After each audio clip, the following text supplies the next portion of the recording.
예, 오늘은 창세기 49장을 같이 보도록 하겠습니다. 이 창세기 49장에는 이제 야곱이 죽기 전에 마지막으로 그 유언처럼 이제 형제들에게, 야곱의 아들들이죠. 야곱의 아들들에게 이제 앞으로 어떻게 될 것을 예언하는 내용으로 담고 있고요. 그리고 마지막에 이제 야곱이 어, 하나님 나라에 대한 소망, 그러니까 약속의 땅에 대한 소망으로 그렇게 그의 삶을 마무리하는 내용이 이어지게 됩니다. 좀 양이 많기 때문에 좀 빠르게 하겠습니다.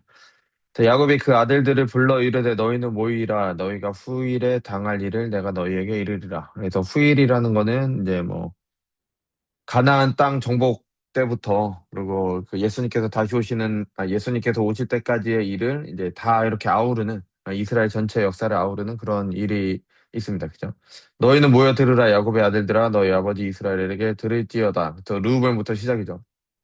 루벤아 너는 내 장자요 내 능력이요 내 기력의 시작이라 위풍이 월등하고 권능이 탁월하다마는 그러니까 타고난 것은 굉장히 좋았습니다. 근데 실제로 그의 삶은 그렇게 못했죠. 왜냐하면 물이 끓은 같이 너는 탁월하지 못하리니 내가 아버지의 침상에 올라 더럽혔음이로다. 그가 내 침상에 올랐었도다. 그래서 무모하고 파괴적인 성품이었죠. 그래서 루벤은 이제 탁월함을 잃어버립니다. 그래서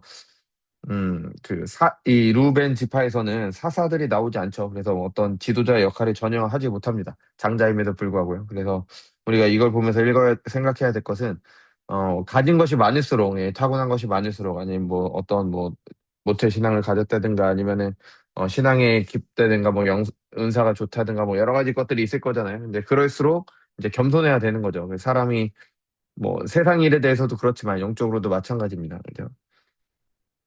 시몬과 레위는 형제요. 그들의 칼은 폭력의 도구로다. 그래서 시몬과 레위는 그 딥나가 그 강간을 당했을 때 그래서 세겜 사람들을 모두 다 죽이는 그런 일을 했죠.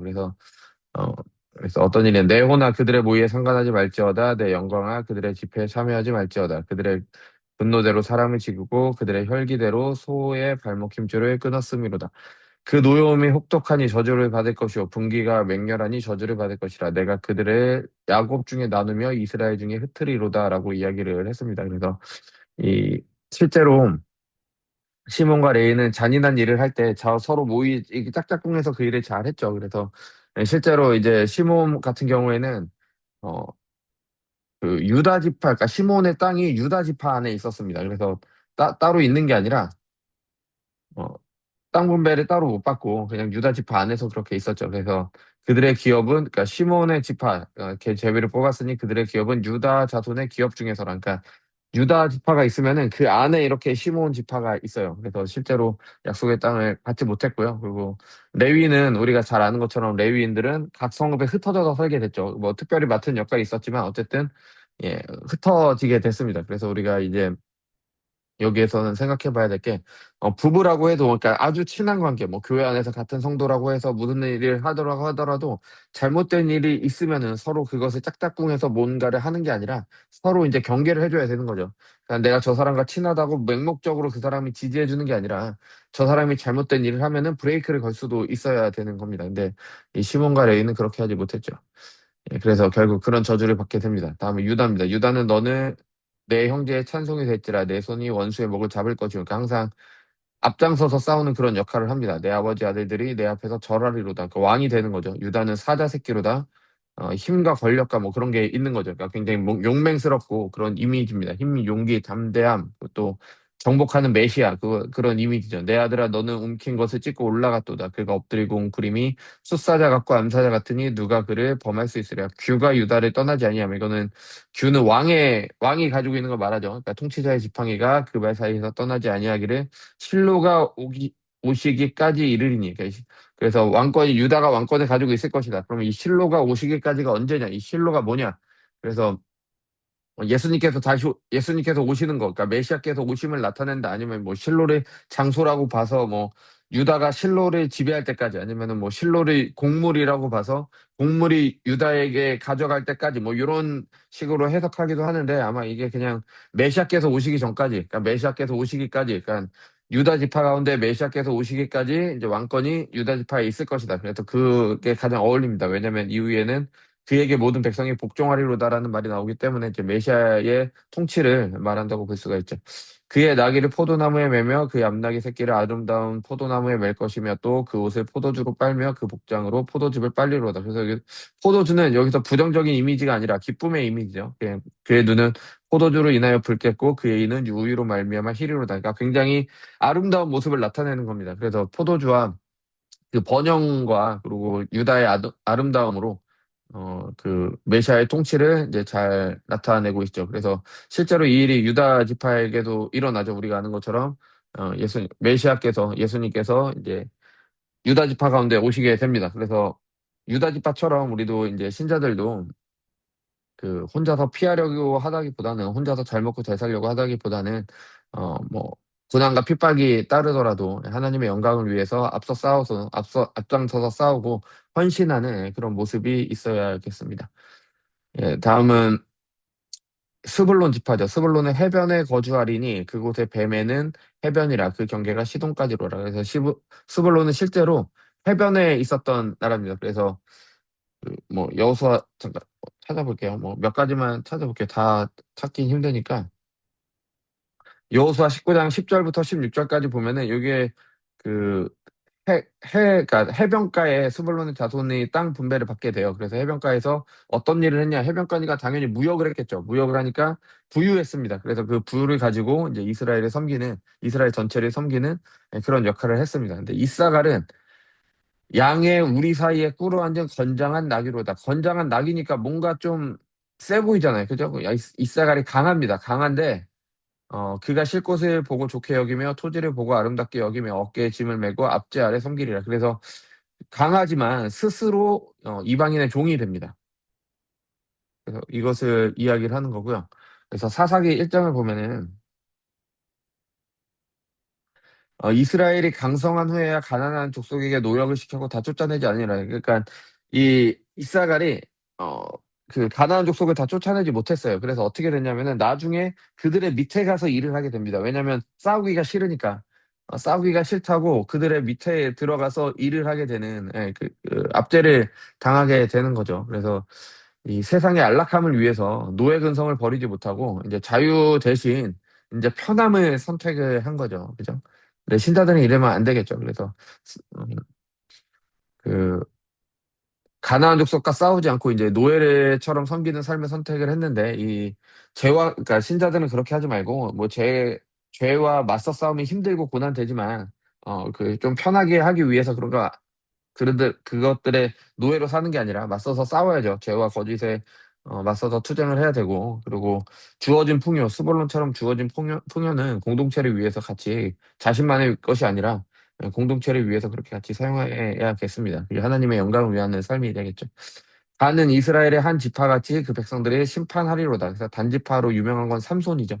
그래서 삼손이 사사로 그렇게 실제로 어, 역할을 했습니다. 그래서 다는 길섬의 뱀이요 새끼의 독사로다. 말굽을 물어서 그 탄자를 뒤로 떨어지게 하리로다. 그래서 실제로 그 삼손이 블레셋을 그렇게 물리치게 되죠. 근데 이 단지파의 얘기를 하다가 갑자기 여호와여 나는 주의 구원을 기다리나이다. 그래서 그 구원을 이야기를 하고 있는 거죠. 그러니까 이 영적 전투의 최전선에서 싸우는 사람들, 그러니까 심판자, 그러니까 지금 여기서는 사사겠죠. 그 사사는 이 공동체를 위해 싸우는 지도자들을 위한 기도가 필요한 겁니다. 그래서 당연히 목회자들을 위한 기도가 필요하고요.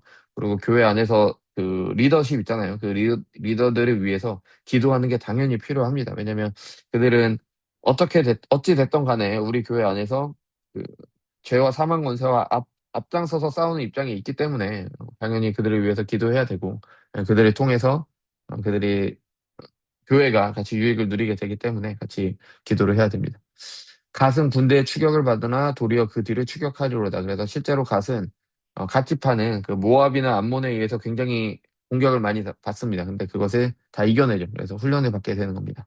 아셀에게는 아셀에게서 나는 먹을 것은 기름진 것이라 그가 왕의 수라상을 차리로다. 그래서 아셀은 굉장히 풍요로운 그 곡창지대라고 할 수 있어요. 그러니까 곡식을 굉장히 많이 내죠. 그래서 갓과 아셀을 보면은 갓은 하나님의 백성인데 뭐 계속 고난을 당하고 아셀은 풍요를 누리는데 이게 각자 맡은 하나님께서 맡기신 역할이 어떤 것이든 간에 어떤 상황에 했던 간에 자기의 상황에서 최선을 다하면 되는 거지.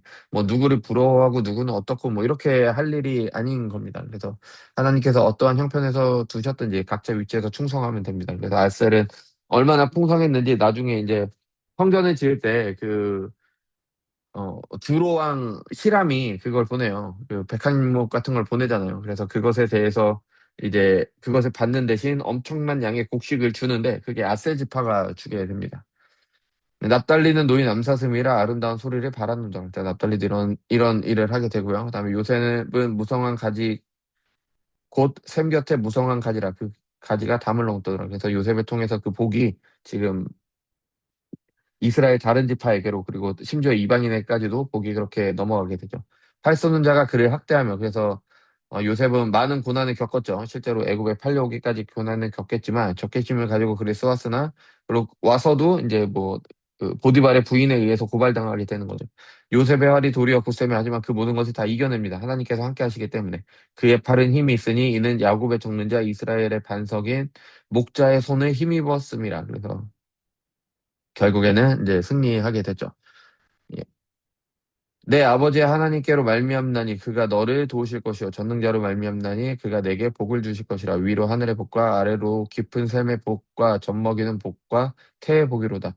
내 아버지의 축복이 내 선조의 축복보다 나아서 영원한 산이 한없이 같이 이 축복이 요셉의 머리로 돌아오며 그 형제 중 뛰어난 자의 머리로 정수리로 돌아오리라. 그래서 이 요셉은 환경을 넘어서 이 열악한 환경이라고 하지 않고 그 상황에서 오히려 하나님께 영광 돌리는 삶을 살았고 그래서 결국에는 생명의 근원이신 하나님께 더 뿌리 깊게 내릴 때 그래서 소명의 자리에서 최선을 다할 때 자신뿐 아니라 그 복의 근원으로서의 역할을 하게 된 겁니다. 그래서 하나님을 사랑하고 이웃에게 유익을 끼치는 그런 신자의 삶을 살게 되는 거죠. 그래서 이게 바로 신자들이 살아야 되는 삶이고 하나님께 영광 돌리는 삶인 겁니다. 이런 삶들을 우리가 잘 알아요. 그러니까 어떻게 살아야 되는지 알기도 하고 이게 맞다라는 것도 알지만 실제로 우리는 그렇게 살지는 못하는 게 문제가 되는 거지 모르는 게 문제가 아닙니다. 우리가 하나님의 뜻대로 어떻게 살까요? 어떻게 살까요? 그렇게 얘기는 하지만 실제로는 알고 있어요. 이게 어떤 분들이 초등학교 때 도덕 시간에 배운 것만 잘 지켜도 사회가 깨끗해진다 뭐 그런 얘기를 하잖아요. 그것처럼 우리도 아주 기본적인 것이기 때문에 잘 알고 있습니다. 근데 못하는 거죠. 그죠? 그래서 우리가 어떤 상황에 있던 간에 우리의 상황이나 우리의 환경을 탓하는 것이 아니라 그 상황 속에서 하나님께 순종함으로 하나님께 영광 돌리는 삶의 삶으로 하나님을 사랑하고 또 이웃을 사랑하는 그래서 이웃에게 우리의 복을 우리의 가지가 이웃까지 뻗어가는 그런 신자의 삶을 살아야겠습니다.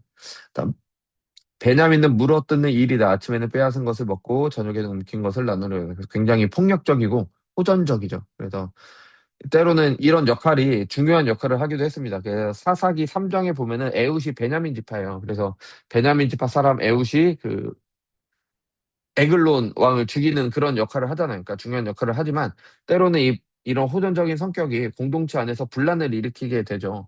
그래서 그 사사기 뒷부분에 보면은 이 기브아의 불량배가 레위인의 아내를 죽이는 뭐 그런 일들이 있잖아요. 근데 그 기브아의 불량배를 감싸다가 이스라엘 안에 분열이 생기게 되죠. 그래서 다툼이 있게 되는 겁니다. 또 사울왕도 다윗을 죽이려고 했던 사울왕도 베냐민 지파였죠. 그래서 이런 폭력성과 그리고 호전적인 성격이 갈등을 불러 일으키게 되는 거죠. 이게 교회 안에서도 이렇게 그 과격하게 열심내는 이런 영적인 베냐민 같은 분들이 계세요. 근데 우리가 그분들이 뭐 우리와 성향이 다르고 좀 과격하다고 해서 그분들을 이렇게 정죄하거나 쳐내는 게 아니라 우리는 서로 다른 사람들이 모여서 교회를 이루어 가는 거잖아요. 그분들이 볼 때는 내가 부족한 게 있을 거고, 내가 마음에 안 드는 게 있을 거고, 내가 그분들을 볼 때는 서로 다르니까 서로 마음에 안 드는 부분이 있을지라도 서로가 다른 그 부분을 통해서 서로가 서로를 채워나가면서 그리스도의 한 몸 된 교회를 이루는 거기 때문에 함부로 정지하거나 쳐내는 게 아니라 같이 가야 되는 거죠. 물론 하나님을 섬기지 않는 사람들, 참으로 하나님을 섬기지 않는 사람들과 함께 가라는 말이 아니라 하나님과 함께 하나님을 참으로 섬기지만 약간 좀 우리랑 성격이 다르거나 뭐 나와는 안 맞는 그런 사람들이 있을 수 있어요. 그렇다고 하더라도 하나님께서 그 사람과 내가 같이 지냄을 통해서 하나님께 영광 돌리고 같이 교회로 지어나가도록 교회로 이렇게 자라도록 하셨기 때문에 함께 가야 되는 겁니다. 그래서 예, 이것을 기억해야 되겠죠. 이들은 이스라엘의 열 지파라 이와 같이 그들의 아버지가 그들에게 말하고 그들에게 축복하였으니 곧 그들 각 사람의 분량대로 축복하였더라. 그가 그들에게 명하여 이르되 내가 내 조상에게로 돌아가리니 나를 햇사람 에브론의 밭에 있는 굴에 우리 선조와 함께 장사하라. 그러니까 가나안 땅에 돌아갈 소망이 있는 겁니다. 이 굴은 가나안 땅 마므레한 막벨라 밭에 있는 것이라 아브라함이 햇사람 에브론에게서 밭과 함께 사서 그의 매장지로 삼았으므로 아브라함과 그의 아내 사라가 거기 장사되었고 이삭과 그의 아내 리브가도 거기 장사되었으며 나도 레아를 그곳에 장사하였노라. 이 밭과 거기에 있는 굴은 햇사람에게서 산 것이니라. 야곱이 아들에게 명하기를 마치고 그 발을 침상에 모으고 숨을 거두니 그의 백성에로 돌아갔더라. 야곱이 애굽에 와서 이제 큰 민족을 이루게 되지만 결국에는 하나님 나라 그러니까 약속의 땅을 바라보는 그의 삶이 이렇게 마무리가 되게 되는 거죠. 그래서 오늘은 중간중간에 이미 다 말씀드렸기 때문에 이런 내용들을 기억하시면서 49장을 읽으시면 도움이 될 것 같습니다.